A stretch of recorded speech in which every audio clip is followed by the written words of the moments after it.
Hello, it's Judith here with this week's video.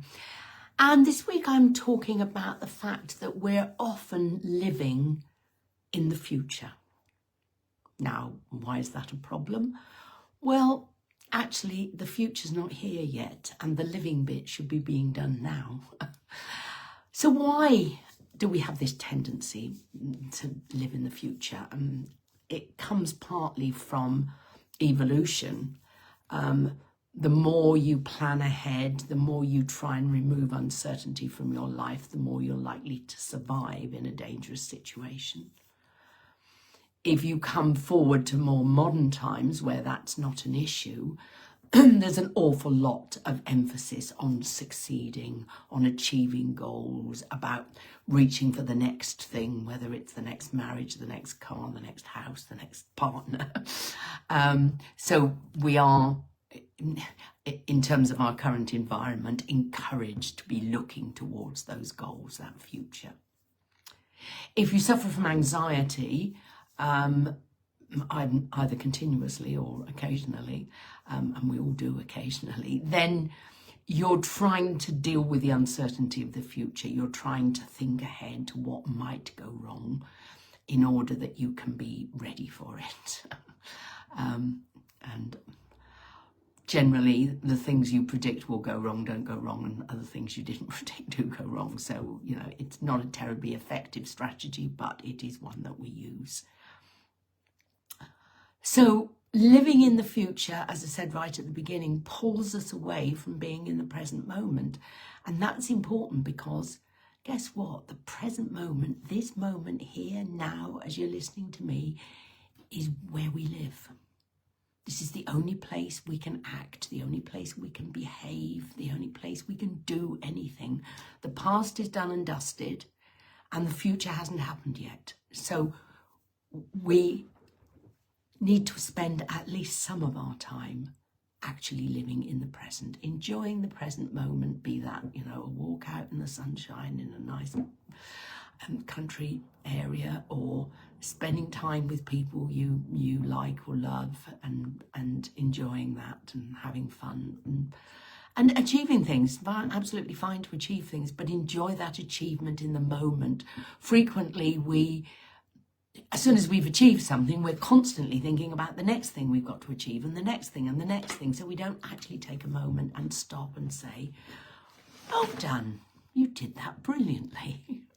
And to celebrate our achievements, we're just rushing off to the next thing. So there are a lot of reasons to spend some time in the present moment.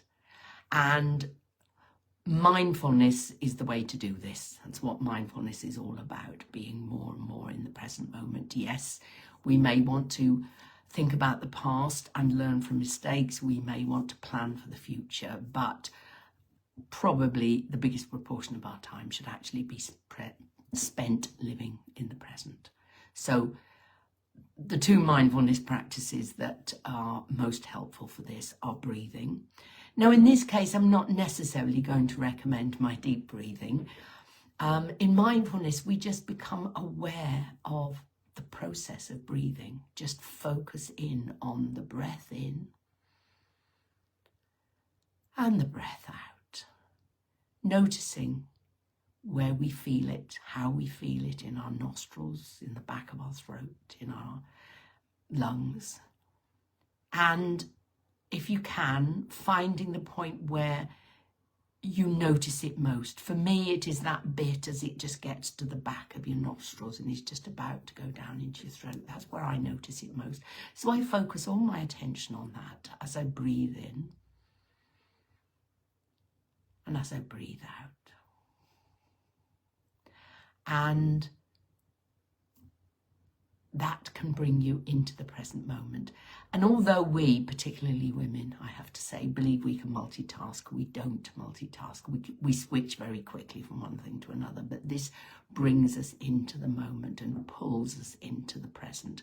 And while we're doing that, we can't be thinking about anything else. And meditation helps as well.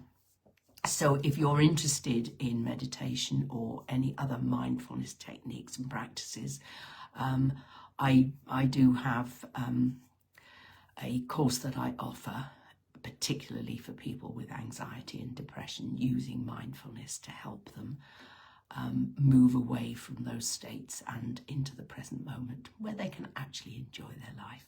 So you know where I am if you want to contact me about that. And if you don't need to do that, then please just practice the breathing to begin with. You can find lots of guided meditations online, so find one that works for you, and I've got some if you want them.